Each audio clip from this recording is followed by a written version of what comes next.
계절이 이제 겨울로 들어서면서요, 상이 참 많이 나더라고요. 그러니까 이게 겨울에 들어선 초입에, 또 봄이 되는 그 초입에 정말 많은 분들이 이렇게 상이 나는 걸 보게 돼요.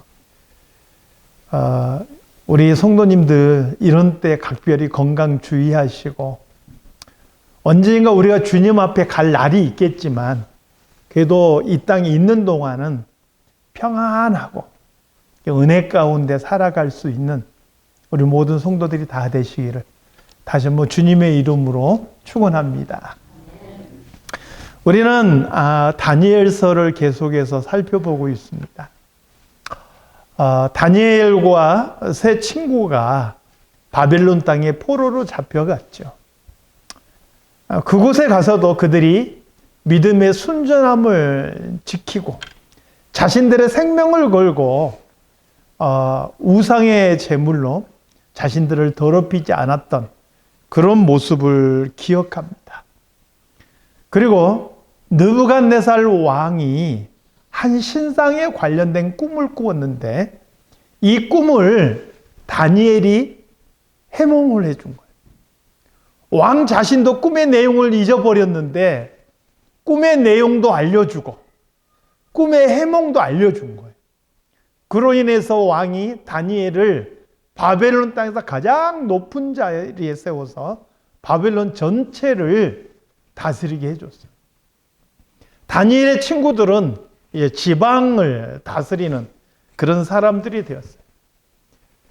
그런데 이 느부갓네살 왕이 무슨 생각을 했는지는 모르겠지만 금신상 하나를 만들었어요. 자신의 나라와 자신의 영광이 영원하기를 바라는 마음이 있었겠지요. 그리고 지방에 있는 모든 관원들을 다 불러다가 악기가 연주될 때 그 금신상에게 절하라 이렇게 시킨 거예요. 여기에 사드락과 메삭과 아벳느고가 왕의 명령을 따르지 않죠. 분노한 왕이 사드락과 메삭과 아벳느고를 풀무불 속에 집어 던졌습니다. 하나님께서 그들을 죽음 가운데 버려두지 않으시고 그 불 가운데서 건져내 주셨죠. 이로 말미암아 이 느부갓네살 왕조차도 사드락과 메삭과 아벳느고가 믿는 그 하나님을 찬양하게 되었던 것이죠. 그리고 이제 이어지는 본문 내용이 바로 다니엘 4장의 내용이에요. 다니엘 4장 전체는요, 느부갓네살 왕이 조서를 내리는 내용으로 꾸며졌어요. 조서라는 것은 뭐냐면 왕의 내용을 그 나라 전체에게 알리기 위해서 왕이 글을 쓰고 도장을 찍어서 내려보내는 하나의 공문이에요. 사장 전체가 왕이 써내려가고 도장을 찍어서 자기가 다스리는 전체 나라에 내려보낸 하나의 공문이었다 하는 것이죠. 1절에 보니까 이 내용을 느부갓네살 왕이 다스리는 모든 땅, 구석구석에 거하는 백성, 이건 민족이나 어떤 언어, 방언을 다 뛰어넘어서 그냥 자기가 다스리는 땅에 사는 모든 사람은 이것을 보아라 이렇게 하고 내린 조서다 이렇게 밝히고 있는 것을 봅니다. 그런데 이 조서의 내용을 밝히기 전에 느부갓네살 왕이 먼저 고백하는 내용이 있어요. 2절과 3절인데 이 내용이 참 놀랍습니다. 한번 보겠습니다. 2절과 3절 말씀 함께 읽겠습니다. 자, 시작. 지극히 높으신 하나님이 내게 행하신 이적과 놀라운 일을 내가 알게 하기를 즐겨하노라. 참으로 크도다 그의 이적이여. 참으로 능하도다 그의 놀라운 일이여. 그의 나라는 영원한 나라여. 그의 통치는 대대에 이르리로다. 아멘.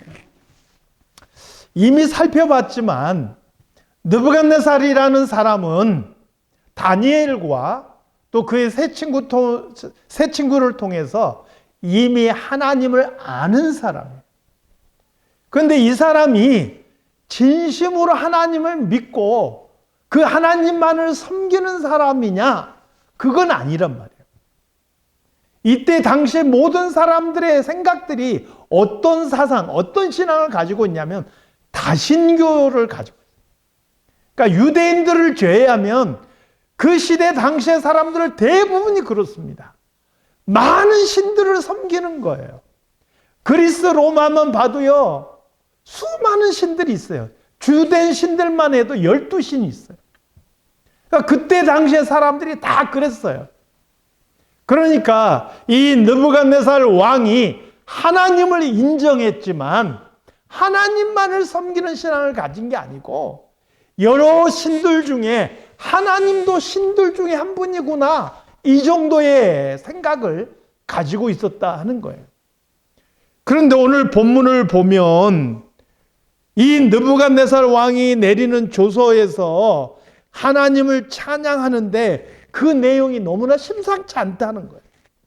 하나님을 지극히 높으신 분으로 고백함과 더불어서 그분이 자기에게 행한 일을 알리기를 너무 기뻐한다. 내가 정말 기쁜 마음으로 그분이 내게 어떤 일을 행했는지 내가 알리기를 원한다라고 밝히면서 그가 하나님을 찬양하는 거예요. 참으로라는 말로 시작되는 반복된 말이죠. 참으로 크도다. 참으로 능하도다. 그러면서 자신에게 어떤 일을 행하신 그 하나님을 찬양하고 있는 거예요. 자신에게 행하신 그 일을 통해서 그가 완전히 정말 하나님만이 참 하나님이시고 참 신이시다 완벽하게 승복하는 그런 일들이 벌어졌다는 것을 보여주고 있는 거예요.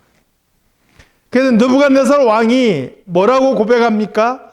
그의 나라는 영원한 나라요, 그의 통치는 대대에 이르리로다, 이렇게 고백하고 있는 거예요.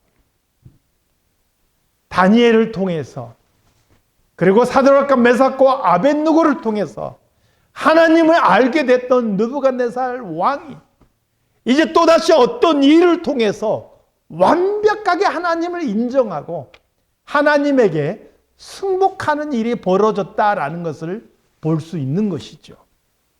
그러면 과연 무슨 일이 벌어진 걸까요? 느부갓네살 왕에게 어떤 일이 벌어졌기에 그 시대 사람으로서는 드물게도 제국을 다스리는 왕의 입을 열어서 하나님을 인정하고 그 하나님을 찬양하게 됐을까요? 5절 말씀을 보겠습니다. 5절 말씀, 자, 시작. 한 꿈을 꾸고 그로 말미암아 두려워하였으니 곧 내 침상에서 생각하는 것과 머릿속으로 받은 환상으로 말미암아 번민하였노라. 느부갓네살 왕이 또 꿈을 꾼 거예요. 그런데 느부갓네살 왕은 이 꿈을 꾸고 이게 단순한 꿈이 아니라 나에게 주신 어떤 환상, 미스테리한 일이다, 신비로운 일이다, 이렇게 그가 받아들였는데 이 내용에 분명히 뭔가 있는데 신비한 어떤 것을 나에게 알려주는 건데 그 내용을 알 수가 없으니까 번민하였다라고 말하는 거예요. 자신의 다스리던 나라가 평안한 것을 기뻐하고 있는 자에 이 꿈을 꾸었으니 혹시 무슨 일이 벌어지지 않을까 정말 고민하고 두려워하는 마음이 있었던 것이죠. 그래서 바벨론의 모든 지혜자들을 불러서 그 꿈의 해석을 내게 알게 하라, 이렇게 명령을 내렸어요. 2장과 좀 다르죠. 2장에서는요 자기가 꿈을 꾸어놓고 자기도 잊어버렸어요. 그러니까 억지를 쓰는 거예요. 내 꿈을 내게 알게 하고 그 해석도 나에게 알게 하라, 이렇게 우겼는데 지금은 그렇지 않아요. 꿈을 꾸었고 그 내용을 자기가 명확하게 기억하고 있어요. 그리고 바벨론 땅에 있는 지혜자들에게 자기가 꾼 꿈의 내용을 다 설명해 줘요. 그리고 그 꿈을 해석하라라고 명령을 내린 거예요. 그런데 문제는 아무도 그 꿈의 내용을 왕에게 알려주지 못한 것이죠. 어떻게 바벨론 땅의 지혜자라고 하는 사람들이 이 중요한 꿈의 내용을 왕에게 알려주지 못했을까? 여기에 대해서 학자들이 두 가지 의견으로 되게 나눠요. 첫 번째는 그들의 꿈의 내용을 알았지만 그 꿈의 내용이 왕에게 결코 좋지 못한 거예요.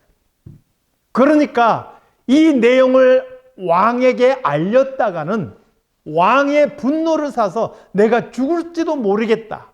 이런 두려움 때문에 차마 왕에게 알리지 못했다. 이렇게 보는 견해가 있어요. 바벨론 땅의 지혜자들이 꿈의 내용을 이해하고 알았지만 왕에게 차마 말하지 못했다는 거예요. 이게 첫 번째 견해예요. 두 번째는 뭐냐? 하나님께서 특별한 섭리로 주신 것이기 때문에 그들이 인간적으로 아무리 지혜롭다고 해도 이 꿈의 내용을 그들이 이해하거나 해석할 수 없다라는 견해예요. 저는 이 견해가 맞다고 생각해요. 제가 어렸을 때 고등학교 다닐 때 기억이에요. 겨울에 새벽 기도를 그렇게 가고 싶더라고요. 근데 시골에서 그 캄캄한 밤에 새벽에 밤에 그냥 그 교회를 간다는 것이 쉽지가 않아서 교회 바로 그 근처 1분 거리에 할머니 한 분 혼자 사시는 분이 계셨어요. 교회 집사님이셨는데 그 할머니에게 부탁을 한 거예요. 할머니 집사님. 집사님, 내가 이 방학 동안에 새벽 기도를 나가고 싶은데 저 좀 재워주실 수 있겠어요? 그랬더니 그 할머니 집사님이 기꺼이 저를 재워주시더라고요. 한 달 동안을 그 집에서 자면서 새벽 기도를 다녔어요. 그런데 한 달 동안 그 집에서 자면서 그 할머니 집사님이 하시는 것을 가만히 보니까요. 이분이 원래 글을 모르시는 분이에요. 학교를 다닌 적이 없어서 한글을 모르시는 분인데 성경을 읽고 싶어가지고 나름대로 이 한글을 배우신 거예요. 깨우친 거예요. 그래서 밤마다 성경을 한 글자 한 글자 짚어가면서 성경을 읽으시는 거예요. 자기가 성경을 읽으면서 그 성경 말씀을 깨달아 알아가는 그 기쁨과 재미 때문에 밤마다 나한테 그 설명해 주는 거예요. 자기가 깨달은 거, 그런 느낌, 그 마음들을 밤마다 나에게 설명을 해 주시는 거예요. 그래서 제가 그걸 느꼈어요. 하나님의 말씀은요, 지혜롭고 학식이 있다고 그것을 이해하거나 깨닫는 게 아니에요. 배우지 못했다고, 무식하다고 그것을 이해하지 못하는 게 아니라고. 지혜자만 깨닫는 것이 아니고 지식 있는 자가 깨닫는 게 아니고 어떤 사람이 하나님의 말씀을 깨닫느냐? 성령의 은혜를 받는 사람들이 그 말씀의 진리를 깨닫는 줄로 믿습니다. 대학 교수라 할지라도 그가 성령의 은혜가 없으면 깨닫지 못하는 거예요. 그러나 배우지 못한 시골에서 농사 짓는 그런 할머니라 할지라도 성령의 은혜를 받은 사람이라면 말씀을 깨닫고 그 말씀을 깨닫는 기쁨과 그 말씀의 가치를 알아가는 거예요. 그러므로 바벨론의 지혜자들이 하나님께서 주신 그 꿈의 내용을 해석하지 못하는 것은 너무나 당연한 거예요. 왜요? 그들에게는 성령의 역사가 없기 때문에. 그래서 너무나 당연하게도 등장한 인물이 있죠. 바로 다니엘입니다. 9절 말씀을 보겠습니다. 9절 말씀. 자, 시작. 박수장 벨드사사라, 내 안에는 거룩한 신들의 영이 있은즉 어떤 은밀한 것이라도 내게는 어려울 것이 없는 줄을 내가 아노니 내 꿈에 본 환상의 해석을 내게 말하라. 자, 여기서 몇 가지 설명하고 넘어갈 게 있죠. 박수장이라고 했어요. 박수들의 우두머리다.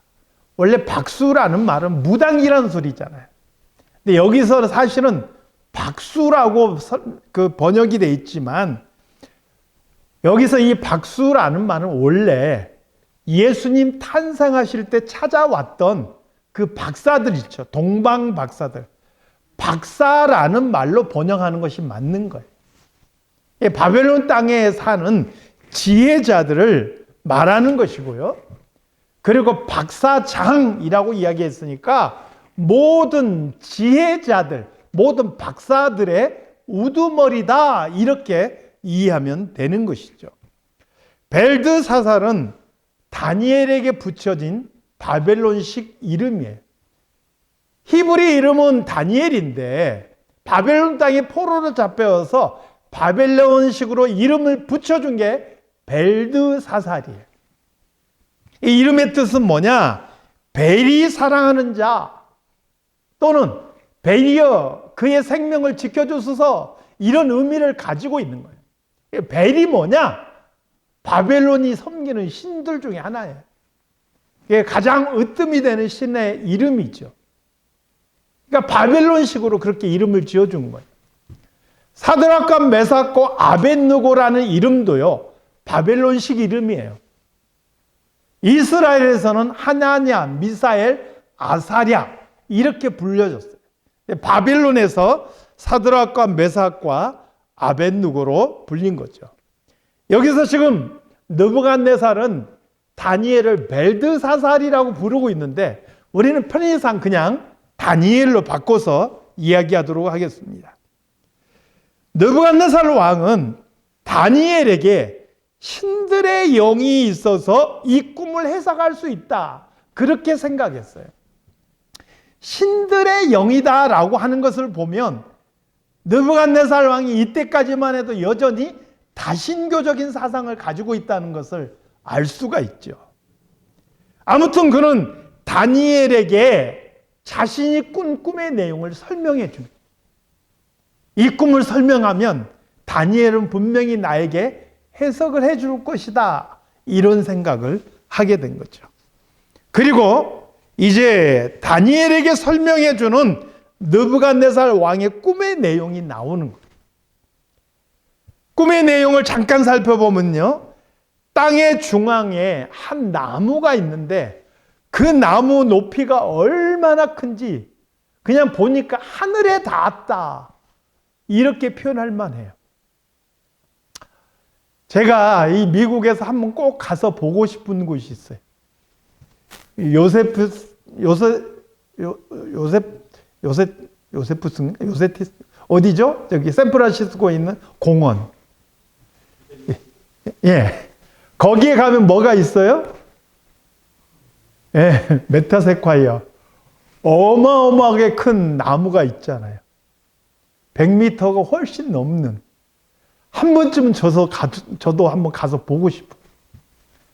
그런데 아마 느부갓네살 왕이 이 꿈에서 본 나무는 그것과 비교할 수 없는, 정말 딱 보았을 때 하늘 끝에 닿았구나 이렇게 느낄 만큼 큰 나무였던 것 같아요. 그래서 그 끝을 땅 끝에서도 볼 수 있었다 이렇게 표현하고 있어요. 그 잎사귀가 아름답고 열매가 많았다. 그래서 만민이 먹을 것이 될 만하고 들짐승이 그 그늘에 있으며 공중에 나는 새는 그 가지에 깃들이고 육체를 가진 모든 것이 거기에서 먹을 것을 얻었다. 이 내용을 누가 이제 그림으로 그려봤어요. 한번 화면을 보여주시기 바랍니다. 이런 모습이에요. 어마어마하게 큰 나무인데, 자, 여기에 지금 사람들도 거기에 있고요. 이 나무에 많은 과일들이 있고, 사람들이든 또 짐승들이든 다 그 나무에서 먹을 것을 얻고, 새들도 그 가지에 깃들여져 있는 그러한 모습을 보게 되죠. 이 나무의 그 영향이라는 것은, 또 이 나무의 영광이라는 것은 너무나 어마어마하다라는 것을 알 수가 있는 것이에요. 이 느부갓네살 왕은 이 꿈을 꾸면서 이게 꿈이지만 단순한 꿈이 아니라 뭔가 이건 환상이다, 나에게 주어진 어떤 미스테리한 어떤 일이다라는 것을 분명히 인식하고 있었어요. 그리고 그 환상 가운데서 그가 무엇을 보느냐? 한 순찰자, 한 거룩한 자가 하늘에서 내려오는 것을 보았다 그랬어요. 이 순찰자가 과연 무엇일까요? 지금 느부갓네살 왕은요, 아직은 하나님에 대해서 잘 모르고 또 하나님에 대한 어떤 신앙 자체에 대한 지식이 없는 사람이기 때문에 순찰자라고 표현을 했어요. 그러니까 이 순찰자라는 표현은 느부갓네살 왕의 표현인 거예요. 그런데 새번역 성경에서 이걸 감시자라고 번역했지만 현대인의 성경에서는 명확하게 그냥 번역을 해버려요. 천사다라고 번역해요. 많은 학자들이 느부갓네살 왕 입장에서는 그 존재가 무엇인지를 알 수 없기 때문에 순찰자라고 표현했지만 이 존재는 사실은 하늘에서 내려온 천사다라고 그렇게 해석하고 있는 것이죠. 자, 이 순찰자가 크게 소리를 질러서 말하는 거예요. 그 나무를 베고 그 가지를 자르고 그 잎사귀를 떨고라는 말은 떨어뜨리라는 소리예요. 그 잎사귀를 떨어뜨려 버리고 그 열매를 해치고 짐승들을 그 아래서 떠나게 하고 새들을 그 가지에서 쫓아내라. 이 나무가 가지고 있는 영향력과 그 모든 영광을 다 없애버리라. 이런 선언인 거예요. 그러면서 이어서 뭐라고 말하느냐? 그러나 그 뿌리의 구루터기를 땅에 남겨두고 새와 노줄로 동이고 그것을 들풀 가운데에 두어라. 그것이 하늘 이슬에 젖고 땅의 풀 가운데서 짐승과 더불어 제 몫을 얻으리라. 또 그 마음은 변하여 사람의 마음 같지 아니하고 짐승의 마음을 받아 7대를 지나리라.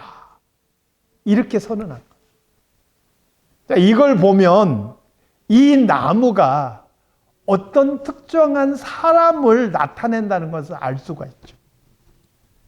그 모든 영광과 영향력이 다 사라져버리고 비참하게 버려지고 사람의 마음이 아니라 짐승의 마음을 가지고 그렇게 7회를 살아가게 될 것이다 라는 그런 선언이 내려진 거예요.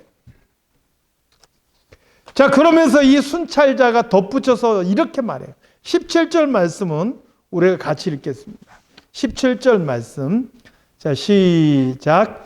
이는 순찰자들의 명령대로요 거룩한 자들의 말대로이니 지극히 높으신 이가 하나님의 나라를 다스리시며 자기의 뜻대로 그것을 누구에게든지 주시며 또 지극히 천한 자를 그 위에 세우시는 줄을 사람들이 알게 하려 함이라 하였느니라. 지극히 높으시니 하나님이시죠. 천사가 말한 거니까 당연히 하나님이시죠. 하나님께서 사람의 나라를 다스리시고 자기의 뜻대로 하나님의 그 섭리 가운데 모든 것을 이끌어 가실 것이다. 누구에게 주던, 귀한 자에게 주던, 천한 자에게 주던 그 모든 주권이 누구의 손에 있다고요? 하나님께 있다라고 선언하고 있는 것이죠. 이 꿈 또는 이 환상의 해석이 어떠느냐? 이건 제가 아니라 이제 뒤에 다니엘이 그 해석을 해줄 거예요. 그러니까 오늘은 이 해석에 대해서는 이야기를 하지 않겠습니다. 다음 시간에 다니엘을 통해서 그 해석을 보겠어요. 오늘은 여기서 딱 2가지만 살펴보고자 합니다. 첫 번째, 느부갓네살 왕이 꿈이나 또 그 환상이라고 생각하는 그 꿈을 통해서 본 나무가 뭔가 대단해 보이고 뭔가 찬란한 영광을 가진 것처럼 보였지만 실제로는요, 그 모든 권세와 영향력이 누구에게로부터 주어진 거예요? 지극히 높으시니 바로 하나님으로부터 주어진 것이라. 하나님께서 모든 주권을 가지고 있고 그 모든 것을 허락하셨기 때문에 그게 가능하다는 거예요.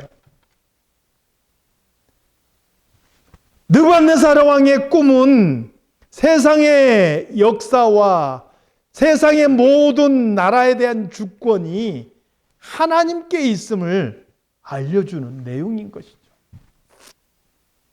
우리는 종종 잊고 살 때가 있어요. 이 세상살이 빡빡해가지고 아둥바둥 하면서 살다 보면 우리는 잊어버리는 그 진실이 있어요. 세상을 보면 강대국이 나라를 움직여가는 것 같고 이 역사를 주도해 가는 것 같아요. 그 속에서 우리가 그냥 끼어가지고 낑낑대며 살아가다 보니까 우리가 잊어버리고 있는 진실. 사실은 이 역사와 이 세상을 주관하시는 분은 우리 하나님이시라는 거예요. 강대국도 아니고 어떤 세력 있는 권력자도 아니고 돈이 있는 사람도 아니고 이 세상 역사를 주관하시는 분은 우리 하나님이시라는 거예요. 바로 그분을 우리가 믿고 있는 것이고 그분을 우리가 예배하고 있는 거예요. 이것을 잊어버리면 안 되는 거예요. 우리가 믿는 하나님, 전능하신 하나님, 그분이 이 역사의 주님이신 줄로 믿습니다. 하나님은 그 기쁘신 뜻대로 이 세상을 이끌어 가실 것을 믿습니다. 두 번째 우리가 기억해야 될 게 있어요. 이 나무를 베어버리시지만 그 뿌리의 구루터기를 땅에 남겨두시는 모습을 보게 돼요. 이 구루터기가 상징하는 게 뭐냐면 하나님의 긍휼하심이에요. 이사야 6장 13절에서도 보니까 하나님께서 이스라엘 백성들을 심판하세요. 심판하시는데 뭐라고 말씀하냐? 밤나무와 상수리나무가 배임을 당하여도 그 구루터기는 남아있는 것 같이 거룩한 씨가 이 땅에 구루터기니라 하시니라. 여러분, 하나님께서 때로 범죄한 백성들을 심판하실 때가 있어요. 그러나 아주 멸하시지 않는다. 구루터기가 남아있어서 그 구루터기에서 다시 싹이 자라 올라오듯이 하나님의 긍휼하심이 그 백성들을 아주 멸하지 않으시고 때가 되었을 때 다시 회복시켜 주시는 줄로 믿습니다. 마찬가지로 하나님께서도 지금 심판을 이야기하시지만 그러나 회개를 통해서 다시 회복시키실 것을 약속하고 있는 모습을 보게 되는 거예요. 이게 바로 우리 하나님의 모습이에요. 이걸 우리에게도 그대로 적용시켜 봅시다. 우리가 예수 믿고 살지만 죄 안 짓습니까? 항상 하나님을 기쁘시게 합니까? 그렇지 못해요. 그래서 우리가 죄에 대한 대가를 치를 때가 많아요. 이 땅에서 고난을 당할 때가 많아요. 그러나 여러분 기억하십시오. 우리가 하나님께 돌아와 그분 앞에 회개하고 엎드리면 우리를 긍휼히 여기신 하나님께서 우리를 반드시 회복시켜 주실 줄로 믿습니다. 긍휼히 여기시는 하나님이십니다.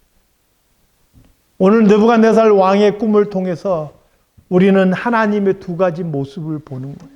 첫 번째, 전능하셔서 이 세상의 모든 주권을 가지시고 이 역사와 나라를 이끌어 가시는 하나님의 모습.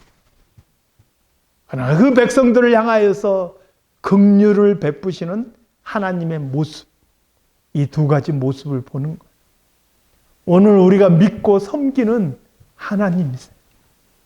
때로 세상 속에서 우리가 어려움을 당하고 아둥바둥 살아가지만 우리가 믿는 하나님이 어떤 분인지를 분명히 의식하고 살아간다면 이 땅에서 우리가 낙심할 이유가 없는 것이죠. 전능하신 하나님, 그분 의리함, 그분을 신뢰하며 믿음으로 살아갈 수 있기를 우리 주님의 이름으로 축원합니다. 기도하겠습니다. 하나님 아버지, 오늘 느부갓네살 왕의 꿈을 통해서 우리 하나님이 어떤 분이신지 다시 한번 돌아보게 됩니다. 세상 속에서 아둥바둥하다가 우리가 잊어버리고 있는 하나님의 모습 다시 한번 기억하게 하시고, 전능하신 하나님, 긍휼히 여기시는 그 하나님, 그 하나님의 품에 의지하며 살아갈 수 있는 저희들이 되게 하여 주시옵소서. 예수님의 이름으로 기도드리옵나이다. 아멘.